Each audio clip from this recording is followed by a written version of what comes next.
안녕하십니까. 이번 시간에는 기본권의 그런 경합값 상충을 다루기로 했지만은 앞서 지난 시간에도 말씀드렸지만 기본권의 그런 제3자적 효력을 조금 더 설명을 하고 진행을 하도록 하겠습니다. 기본권은 원칙적으로 국가에 대한 권리고 사인 상호 간에는 사적 자치의 원리가 적용되기 때문에 기본권은 사인 상호 간에는 적용이 된다면은 사인 상호 간에 맺은 계약이라든가 약속을 국가가 제한하는 그런 꼴이 돼서 사적 자치 원리를 침해할 수가 있습니다. 그래서 원칙적으로는 독일에서 기본권의 효력은 사인 상호 간에는 적용할 수 없다. 특히 기본권을 주관적 공권으로만 본다면 이런 문제가 이런 그 식으로 해결할 수가 있겠죠. 그러나 현대 사회에는 제3자나 단체에 의한 기본권 침해가 많이 제기가 되고 또 기본권의 양면성 이론이 전개가 되면서 기본권은 국가뿐만 아니라 제3자도 일정한 영역 내에서는 이를 존중해야 된다. 그래서 그러나 기본권을 직접적으로 적용하려고 하다 보니까 가령 예를 들어서 대강고등학교에서 강후석 군이 종교의 자유를 주장하면서 학교에서 의무화시키는 종교교육은 받지 않겠다라고 한다면 그 고등학교도 종교재단이 설립한 그런 건화기념에 따라서 종교교육을 해야만 되겠다. 그러면 양 당사자가 서로 종교의 자유를 주장한다면은 기본권의 효력이 또 직접적으로 미친다고 하면 해결 방법이 없습니다. 그래서 기본권은 오늘날 공소양서, 민법상의 공소양서의 원칙이라든가 신뢰보호의 원칙이나 권리남용 금지의 원칙을 통해서 당의 기본권의 내용을 적용하기로 하자. 그렇게 따진다면은 고등학교에 대한 선택권이 없는 그런 강후석 군이 추첨에 의하여 고등학교를 배정받았는데 그 고등학교가 자기 자신의 종교와는 다른 종교교육을 강요한다면은 이거는 개인의 종교의 자유에 대한 침해다라고 보고, 종교의 자유가 그런 권리남용 금지나 신의 성실의 원칙, 공소양서의 원칙에 비춰보았을 때 고등학교의 종교교육 강요는 이건 강후석 군의 종교의 자유에 대한 침해라고 이렇게 생각할 수가 있죠. 그러나 대학교에서는 예를 들어서 미션 스쿨에서 그런 기독교 재단에서 설립한 대학교가 이런 체프를 강요한다든가 기독교 개론 수업을 들어야지만 졸업을 할 수 있다든가 하는 경우에 있어서는 약간 양상이 틀립니다. 왜냐? 이거는 그 학교에서 교과 과정을 이미 그런 식으로 만들어 놨었고 또 학생들은 원칙적으로 선택권이 있다고 보기 때문에 기독교 학교를 안 갈 수가 있다는 것이죠. 그렇기 때문에 대학교에서의 종교교육 강요는 어느 정도 인정을 할 수밖에 없다라고 생각할 수가 있는 거죠. 오늘날 기본권의 제3자적 효력은 근로기준법이라든가 남녀고용평등법이라든가 개별법에 의해서 거의 구체화되기 때문에 개별 법률에 의해서 이루어지지 헌법 차원에서 이루어지는 경우는 그렇게 많지가 않습니다. 그만큼이나 800개가 넘는 그런 법률 그리고 3천여 개의 그런 법률과 법령을 속에서 기본권의 제3자적 효력에 관한 상세한 내용을 사인상호간에서 기본권의 내용을 구체화시키고 있기 때문에 큰 문제는 없는 것이죠.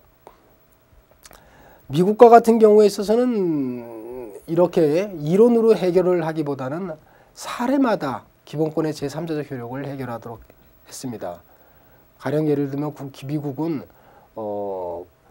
영국 식민지 모국인 영국과의 경험에서도 비춰보았을 때 국가가 기본권을 침해하는 것이 가장 커다란 문제다.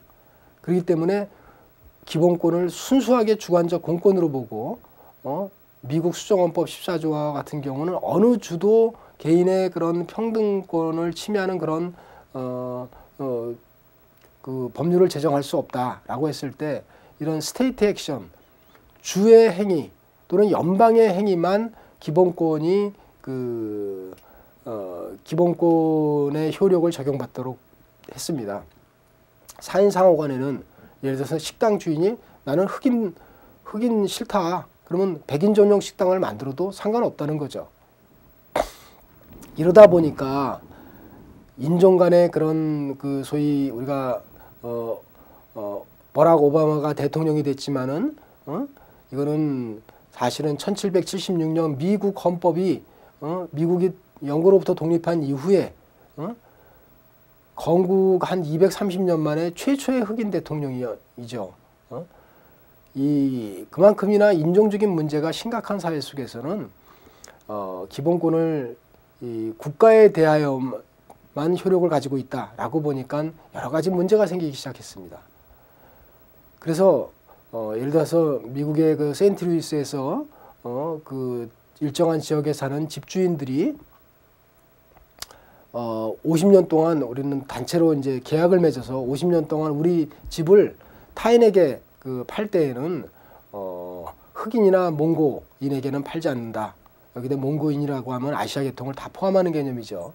그랬을 때 그 중에 한 사람이 고액의 집값을 치르려고 하는 사람에게 집을 팔았다면 그 계약이 무효다. 이렇게 주장을 집주인들이 할 때 기본권이 사인 상호간의 효력이 적용되지 않으니까 연방 대법원은 그 계약은 일응 유효하다고 했습니다. 단 국가가 그런 계약이 무효라고 국가가 개입할 때에는 기본권의 효력이 국가에게도 즉 사법적인 집행의 측면에 있어서는 기본권이 국가에게도 미치기 때문에 그렇게 계약이 무효다라고 이렇게까지 그 국가가 개입해서는 안 된다는 거죠. 그러다 보니까는 사실상 그러한 계약은 무효화될 수밖에 없었던 것입니다. 그런 식으로 집이 양도가 된 것을 무효화시키게끔 국가가 개입할 수 없다는 것이죠. 그러니까 그 계약은 이제 그 흑인이나 몽고 사람한테 판 계약은 유효하다는 것입니다. 이렇게 국가가 개입할 때에는 기본권의 효력이 적용될 수밖에 없다. 국가의 행위를 사인의 행위지만 국가의 행위로 이렇게 의지하는 영역을 점점 넓혀갔어요. 그래서 국가가 관리하는 국가 소유의 그런 공원을 해서 흑인과 개는 출입 금지 이렇게 규정을 해놨더니 그것이 위헌이다, 인종차별이다 하니까 그 국가에서 사인에게 임대차 계약을 맺어서 임대를 해줬는데 그 사인이 만약에 또다시 흑인과 개는 출입 금지 이런 편말을 써붙였다면은 흑인 인종차별을 주장하는 흑인에 대해서 사인은 이거는 내가 빌린 것이고 내가 관리권을 가지고 있기 때문에 내가 마음대로 할 수 있다라고 이런 주장에 대해서 연방 대법원은 국가로부터 빌린 재산이기 때문에 즉 국유재산이기 때문에 이런 국유재산을 관리하는 경우에 있어서도 기본권의 효력에 기속을 받는다. 따라서 인종차별하지 말아라. 이런 식으로 이제 국가의 행위로 의지하는 사인의 행위가 늘어났다는 거죠. 예를 들어서 시형 주차장, 시로부터 조세를 감면을 혜택을 받는다는 이런 대학이나 이런 버스 회사에서 인종차별을 한다든가 또는 국유지 또는 시유지 땅을 빌려서 식당을 경영하는 사람들이 흑백 간의 인종을 차별한다든가 하는 경우에 있어서는 그런 평등권이 그 개인에게도 영향을 미쳐서 즉 그 개인의 행위는 국가의 행위와 마찬가지로 의지할 수 있기 때문에 평등권에 의하여 기속을 받는다. 이렇게 기본권의 효력을 점점 사인의 행위에게까지 기본권의 그런 효력을 확장한 것이 그런 미국의 사례입니다. 우리나라와 같은 경우에 있어서는 그래서 각종 기본권은 원칙적으로 국가에 대하여 기속력을 가지고 제3자에 대해서는 간접적인 효력을 가진다. 이렇게 정리를 하실 수 있습니다. 물론 기본권의 성질에 따라서 고문 금지라든가 변호사의 조력을 받을 권리라든가 재판 청구권과 같이 제3자의 영향력이 별로 없는 기본권도 있기 때문에 이러한 기본권은 국가에 대하여만 가지고 나머지 기본권과 같은 경우는 문제가 되는 경우에 있어서만 제3자에게도 간접적으로 기본권의 효력이 미친다라고 정리를 하는 학자들도 있죠. 그런데 재판 청구권이라든가 이렇게 변호사를 선임할 권리라든가 이런 사법 절차적인 기본권도 제3자가 실질적으로 영향력을 미칠 수 있기 때문에 이러한 사법 절차적인 기본권을 포함해서 모든 기본권은 원칙적으로 국가에 대하여 직접적인 효력을 가지고 사인 상호 간에는 공소 양서의 원칙, 신뢰 보호의 원칙 등의 민사상의 기본 원칙을 통해서 간접적으로 기본권이 영향을 미친다라고 정리하시면 큰 문제는 없을 듯합니다. 자, 개인이 국가의 그런 공권력의 행사 불행사와 같은 경우에 있어서 여러 가지 기본권을 동시에 주장하는 경우가 있습니다. 이런 경우에 어떠한 기본권을 우선 어떠한 기본권의 효력에 어떠한 기본권을 적용할 것이며 그리고 여러 가지 기본권이 동시에 주장됐을 때 어느 기본권을 기준으로 해서 국가의 기본권 제한에 대한 헌법적인 심사를 할 것인가 하는 게 기본권의 경합 문제입니다. 가령 예를 들면은 종교단체에서 발간하는 신문사를 압수수색을 했다. 그러면 신문사는 뭐라고 주장할 수 있느냐 하면은 신문사에 대한 압수수색이니까 언론 출판의 자유 중에서도 특히 보도의 자유에 대한 침해다. 특히 그러니까 언론 출판의 자유를 주장을 할 것이고 또 한편으로 이거는 종교단체를 탄압하는 것이다. 그래서 종교의 자유 두 가지 기본권을 같이 주장할 수 있다는 것이죠. 또는 한때 또 숙취 해소에 좋은 차라고 해서 선풍적인 인기를 끌었었는데 이런 숙취 해소에 좋은 차는 특허권을 받았었거든요. 그랬을 때 숙취 해소에 좋은 차다 이렇게 표시를 하고 팔려고 하니까 식품위생업법에서 이것은 음주를 조장하는 그런 문구로서 이 문구를 삭제해라.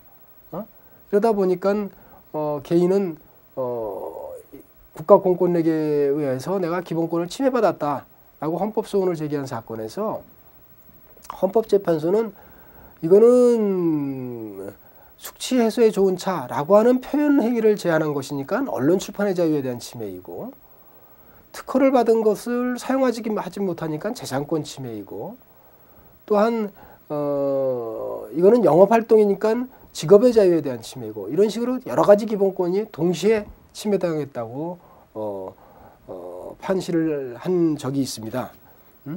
이런 기본권의 경합 문제는 그런데 그러면 본질적으로 제가 정리를 하자면 만약에 본질적으로 연관이 되어 있는 기본권이 여러 가지가 있으면 그 여러 가지 기본권 중에서 특히 기본권은 최대한으로 보장해야 되기 때문에 가장 강력한 기본권만큼 기본권의 효력이 미치고 국가는 그런 가장 강한 기본권만큼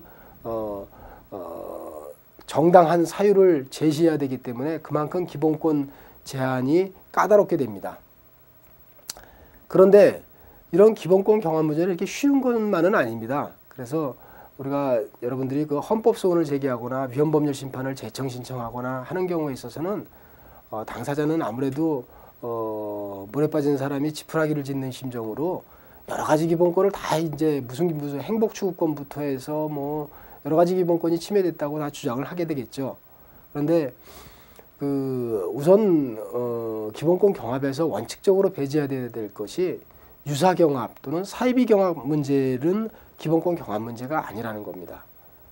즉 이라크 전쟁에 반대하는 노동조합의 그런 집회와 같은 경우에는 노동조합이기 때문에 노동상권을 그리고 불특정 다수인이 그 5개에서 집회를 한다면은 5개 집회를 집회의 자유를 주장하겠죠. 그랬을 때 집회의 자유와 그런 노동상권이 기본권 경합 문제에 있느냐 하면은 그건 아니라는 거예요. 왜냐? 노동상권은 우리 헌법에서 규정하고 있듯이 근로조건의 향상을 위해서 단결권, 단체교섭권, 단체행동권을 보장하고 있거든요. 그렇기 때문에 이라크 전쟁에 반대하는 그런 정치적인 집회는 직접적으로 노동상권, 근로조건의 향상이라는 것과 직접적인 연관성이 없기 때문에 이거는 집회의 자유만 주장할 수 있다는 것입니다.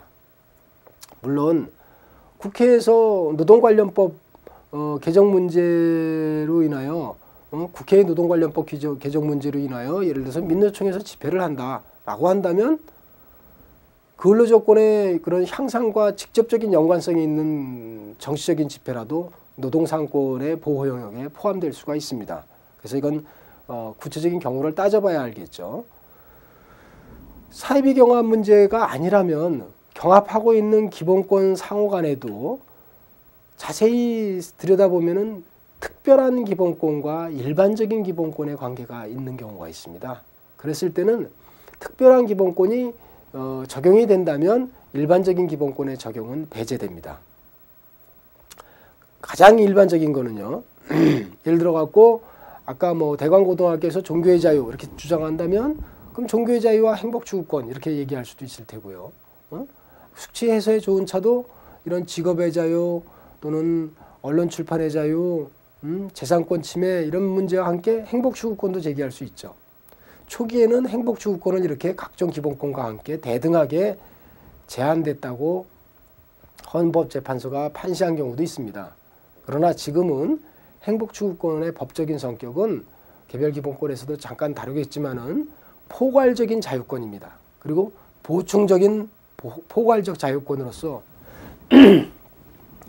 개별 기본권의 기본권이 우선적으로 적용되는 한 그리고 개별 기본권에 의하여 심사되는 한 행복추구권은 적용될 여지가 없습니다.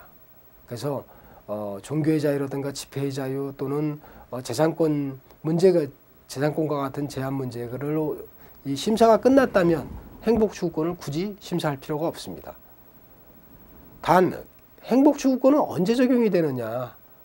개별 기본권에 포함시킬 수 없는 그러한 그 권리가 문제가 됐을 때요. 예를 들면은 맑은 샘물을 마실 권리, 헌법재판소의 의견에 따르면은 또는 결혼식 하객에게 그런 음식물을 접대할 권리, 또는 그 명예에 대한 권리, 초상에 대한 권리, 초상권 이런 것들은 개별 기본권에서 추출할 수 없는 내용이기 때문에 행복추구권에 포함을 시키고 행복추구권을 중심으로 심사를 하게 됩니다. 자, 그래서 행복추구권과 개별기본권이 문제가 된다면 개별기본권이 우선적으로 적용된다. 그런데 개별기본권 중에서도 일반과 특별의 관계에 있는 경우가 있습니다. 가령 예를 들면은 그 공무단인권과 그 직업의 자유와 같은 경우죠. 자, 군 제대 가산점 제도로 여성이 그 남성에 대해서 불평등한 대우를 받았다. 그럼 평등권 침해는 분명하고요. 이거는 평등권 중심으로 그래서 심사를 했습니다. 근데 개별 기본권 중에서는 자, 여성이나 장애인이 군에서 제대하면 5% 가산점을 받는 데서 그 가산점에서 배제됐기 때문에 실제로는 공무원이 될 수 없었다. 라고 한다면 이거는 공무원이 될 수 있는 그런 권리는 우선은 직업의 자유와 공무단인권 중에서도 공직추인권이죠. 이런 권리가 침해됐다고 보는데 이런 공무단인권은 직업의 자유에 비해서 공무에 있어서의 그 공무원 그런 취임에 관한 권리이기 때문에 이거는 직업의 자유에 비해서 한 특별한 기본권이라고 보고 공무단인권에 대한 심사를 했다면 직업의 자유에 대한 심사를 할 필요가 없다는 겁니다. 또 결사의 자유와 정당 설립의 자유, 정당 설립의 자유는 여러 결사 중에서도 그런 그 정권을 획득하기 위한 결사이기 때문에 정당 설립의 자유에 대한 심사가 끝났다면 결사의 해제에 대한 심사를 할 필요가 없는 것이죠. 마찬가지로 노동상권과 단결권과 결사의 자유도 마찬가지예요. 단결권은 일반적인 결사의 자유보다 특별한 기본권으로 우선적으로 적용이 됩니다. 그래서 일반 특별 관계에 있는 기본권 중에서는 특별한 기본권이 우선적으로 적용이 된다. 만약에 여러 기본권 중에서 문제의 사항과 직접적인 연관성이 있는 기본권이 같이 연관성이 있다면 그러나 같이 연관성이 있는 듯이 보이지만 그 기본권에 대해 당사자의 주장이라든가 당의 기본권을 제한하려고 하는 입법 의도라든가 하는 재반 사정을 고려해서 무엇이 본질적으로 연관됐는가 하는 것을 심사해야 됩니다. 그래서 그 아까 얘기했듯이 만약에 본질적으로 두 가지 이상 기본권이 있다면은 그 기본권을 적용해야 될 거고요. 가령 예를 들면은 개인 택시 면허를 받은 사람이 그 개인 택시 면허를 받은 사람이 그 운전면허가 취소되면 개인 택시 면허도 취소되는 그런 규정을 두고 있는데, 그랬을 때 개인 택시 면허는 지금 현재 시가가 한 4천에서 6천만 원 정도 된다고 이제 사례에는 나오는데요. 그리고 5년이 지나면 법률 규정에 의해서 양도나 상속이 가능합니다. 그렇다면 개인 택시 면허 취소로 인하여 재산권이 침해되기도 하고 개인의 직업의 자유가 제한되기도 한 거죠. 그래서 본질적으로 두 가지 기본권이 이상이 관여됐다면 이 두 기본권이 다 심사 대상이 됩니다. 물론 예를 들어서 양심적 집행 거부권과 같은 경우에 있어서는 종교적인 사유로 내가 군대 못 가겠다 하는 경우에 있어서는 종교의 자유와 양심의 자유가 같이 관련이 있지만, 헌법재판소는 양심의 자유에 대해 종교적 신념에 기초한 양심이기 때문에 양심의 자유를 중심으로 심사를 했습니다. 그래서 본질적으로 무엇이 연관이 되어 있는가 하는 것은 개별적인 사안마다 조금씩 다를 수가 있는데, 연관이 되어 있다면 두 기본권 다 적용을 해야 되는 거죠. 그런데 이 두 가지 기본권이 본질적으로 같이 연관이 되어 있다 라고 한다면은 두 가지 기본권을 중에서도 가장 효력이 강한 기본권을 적용할 수 있다 이거죠. 예를 들어서 영화에 대해서 사전 영화 등급제와 같은 경우가 사전 그런 검열이라고 했을 때, 이런 영화는 한편으로는 언론 출판의 자유, 즉 일정하게 가치 있는 의견을 표시하기 때문에 언론 출판의 자유이기도 하고요. 영화는 또 한편으로는 종합 예술이죠. 그래서 예술의 자유이기도 하고, 영화성에서는 또한 학문성이 있는 영화도 있을 수 있습니다. 그래서 학문의 자유도 다 같이 얘기가 될 수가 있죠. 헌법재판소의 의견에 따르면 이렇게 예술의 자유라든가 특히 그 언론 출판의 자유에 의해서 가치 보호를 받는다라고 하면서, 그런데 언론 출판의 자유에는 우리 헌법 21조 2항에서는 특히 언론 출판에 대한 사전 검열을 아예 기본권 제한 중에서도 위헌적인 조치로 아예 명시를 하고 있습니다. 그래서 그만큼 강하게 보장을 받는 것이죠. 물론 영화에 대해서는 지금 조항은, 영화도 사실은 사전 검열은 위헌이라고 얘기를 할 수 있습니다. 그러니까 예술의 자유에 대한 사전 검열도. 그러나 헌법에 명시된 바에 의하면 우선 분명한 것은 언론 출판에 대한 사전 검열은 위헌이기 때문에 헌법재판소는 언론 출판의 자유를 중심으로 해서 심사를 하면서 영화에 대한 사전 등 행정청이 중심으로 해서 사전 검열을 하는 것은 이거는 위헌이다라는 그 결정을 내리게 됐습니다. 그래서 본질적으로 둘 이상의 기본권이 연관돼 있다면 가장 강한 기본권을 중심으로 해서 심사를 하고, 그렇다면은 그 다른 문제는 없다. 여러분들이 아까 헌법소원이나 위헌법률 심판을 할 때 당사자는 여러 가지 기본권을 주장합니다. 그러나 걱정할 것이 없는 게, 헌법재판소는 당사자가 제시한 그런 신청서, 헌법소원 청구서라든가 위헌법률 심판 제청 신청서의 내용과는 상관없이 그 법률이 헌법에 위배됐는지 또는 공권력의 행사 불행사가 개인의 기본권을 침해했는지를 포괄적으로 가능한 한 다 해석을 심사를 해서 어떠한 기본권이 침해됐고 어떠한 헌법 어디에 위배됐는지를 직권적으로 심사하기 때문에 일정하게 기본권, 핵심적인 기본권 몇 가지, 한두 가지가 침해됐다 이렇게 주장을 한다 하더라도 헌법재판소가 직권적으로 알아서 심사를 하기 때문에 크게 걱정하실 필요는 없을 듯합니다. 자, 동일한 기본권의 주체가 여러 가지 기본권을 동시에 주장할 때에는 본질적으로 연관된 기본권을 중심으로 심사를 하되 효력이 가장 강한 기본권만큼이나 그 기본권의 그 내용이 전개가 된다. 그런데 기본권의 상충 문제는 뭐냐? 서로 다른 기본권의 주체가 각기 자기 자신의 기본권을 주장을 할 때 국가는 누구의 기본권에 손을 들어줘야 될 것이냐 하는 문제가 기본권의 상충 문제입니다. 결국 어느 특정인의 기본권에 어느 특정인의 기본권을 내 편을 들어주거나 또는 양자의 기본권이 적절하게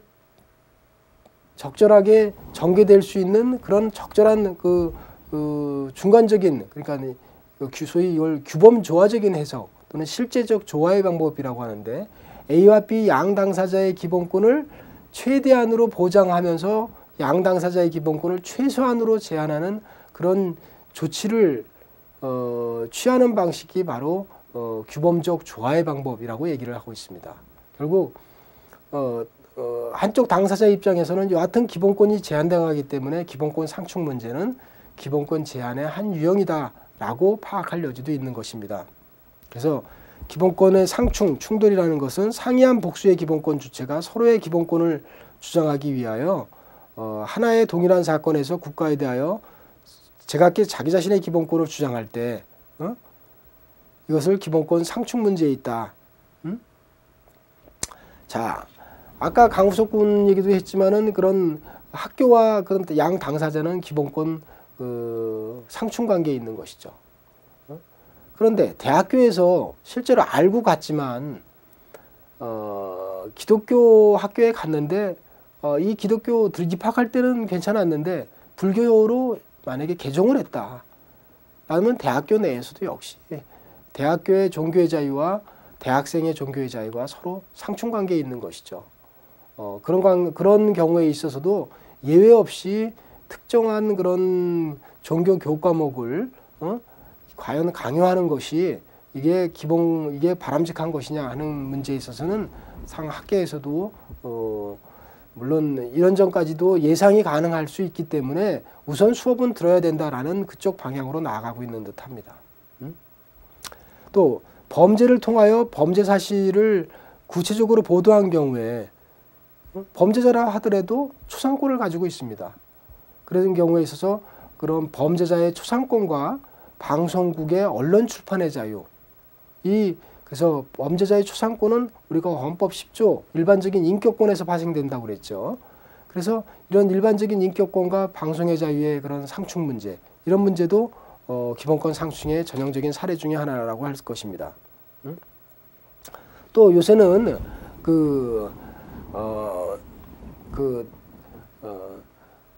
회사에 취업을 했는데 이 회사가 아주 고도의 그런 정밀한 기술적 지식을 바탕으로 하는 연구소인데 이 연구소에서 취업을 한 사람이 갑자기 다른 회사로 이직을 한다.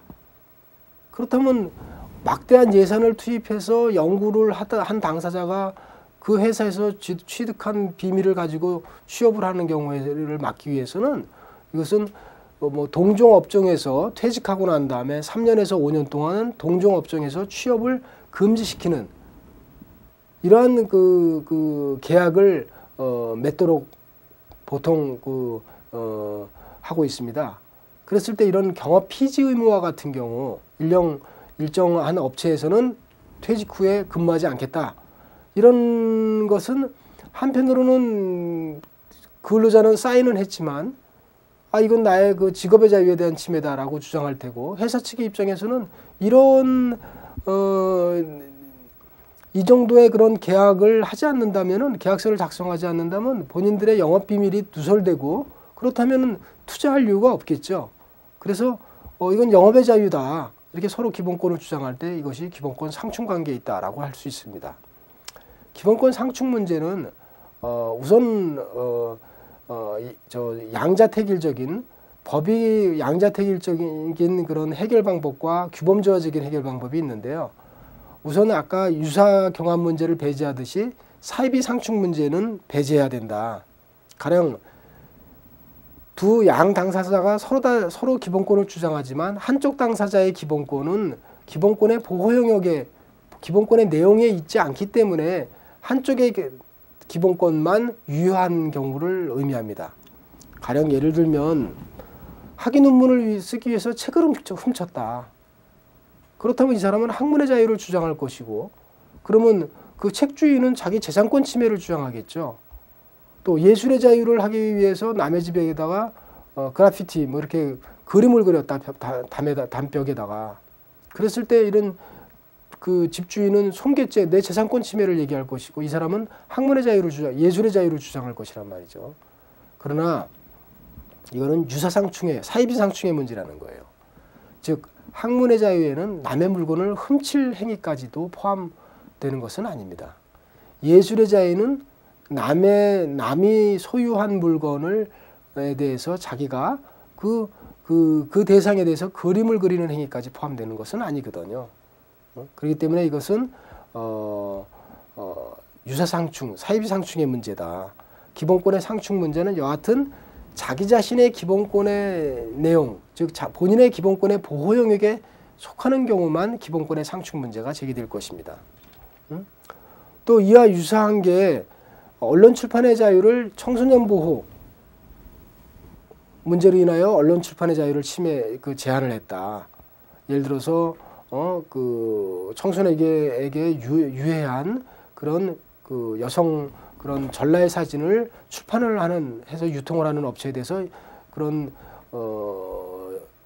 출판사나 인쇄소의 등록을 취소한다든가 이런 조치를 취했다라고 한다면은 본인들의 그런 언론 출판의 자유와 함께 직업의 자유를 주장을 할 테고 한쪽에서는 그러면 청소년 보호가 얘기가 될 텐데 이거는 부진정한 기본권의 충돌이라고 합니다.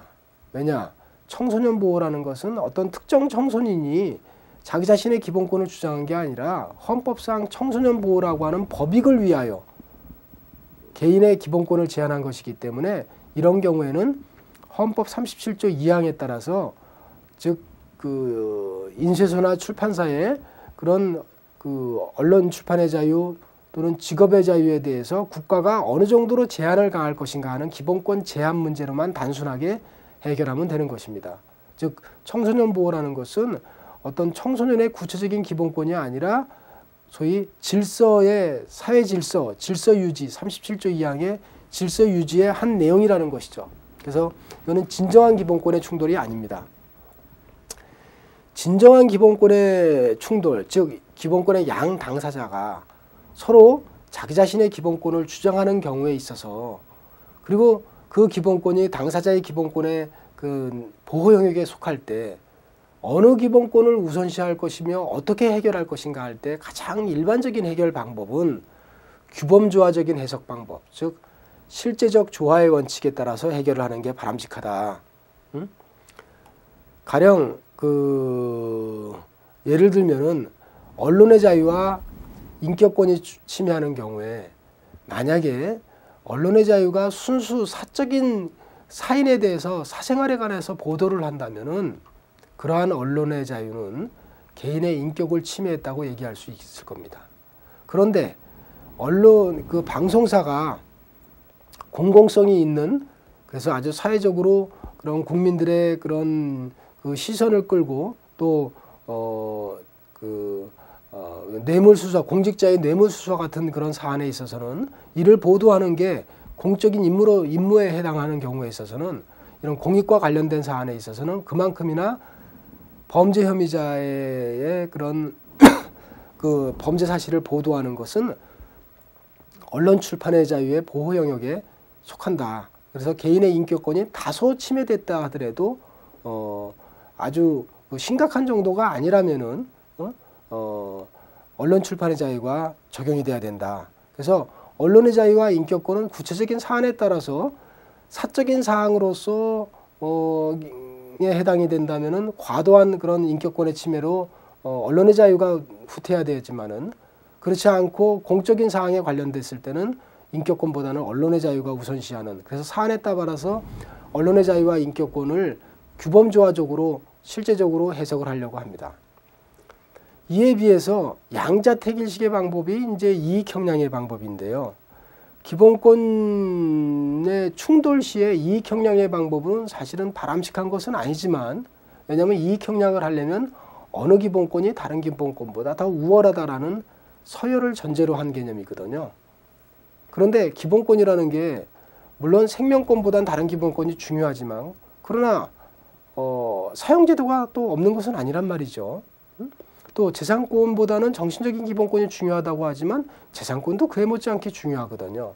그래서 경제적인 기본권보다 정신적인 기본권이 무조건 중요하다. 그래서 서열 순위를 구체적인 사안과 상관없이 정해서 해결한다는 것은 실질적인 그런 정당성이 없는 해결 방식일 수가 있습니다.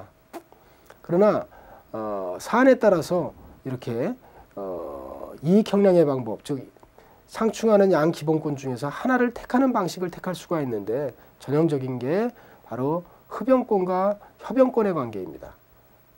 흡연권도 행복추구권의 한 내용으로 보호를 받지만은 협연권과 같은 경우는 건강이라든가 보건권의 아주 중요한 내용이기 때문에 협연권이 흡연권보다 더 우선적으로 적용이 돼야 된다. 양자택일식의 그런 협연권이 흡연권보다 우선적으로 적용이 돼야 된다라고 할 수 있습니다. 또 우리가 교사가 그런 학교 정책이라든가 이런 문제로 수업을 거부하는 경우에 이런 사실은 현실적으로는 뭐 있어서는 안 되는 사안이지만은 교사의 수업 거부와 학생들의 학습권이 상충될 때에는 이거는 이론의 여지 없이 학생들의 학습권이 우선된다라고 볼 수 있습니다. 왜냐하면 다른 방식으로도 교사의 그런 그 주장은 전개될 수가 있지만 학생들의 학습권은 그 시기에 수업을 받지 않는다면은 회복하기가 어려운 손해를 갖고 오고 있거든요. 따라서 이 교원의 수업에 관련된 권리, 특히 수업 거부권은 그 학생들의 학습권이 오히려 더 우선적으로 적용되기 때문에 학생들의 학습권이 교사의 수업 거부권보다 우선적으로 상위 기본권이다라고 해석을 할 겁니다. 그래서 우리가 기본권의 상충 문제는 사실은 우리가 그 국가와 개인의 관계에서 개인의 기본권을 제한하는 국가와 기본권을 주장하는 국가 이런 이원적인 관계로만 생각을 하지만 이원적인 관계 외에도 국가는 이렇게 협연권과 흡연권, 언론의 자유와 그런 인격권 이런 사안처럼 이런 삼각관계에서 일정하게 개별 법률에 의해서 예를 들어서 개별 법률에서 명예훼손에 관한 권리라든가 이런 또는 손해배상에 관한 그런 규정을 둠으로써 양자의 입장을 적절하게 해결을 하려고 하죠. 그랬을 때 이 기본권의 상충 문제는 원칙은 양자의 기본권을 최대한으로 보장하면서 그 기본권 제한을 최소한으로 줄이려고 하는 그런 해결 방식을 보이고 있지만 그러나 경우에 따라서는 양자택일식의 방식을 취하고 있는 것입니다.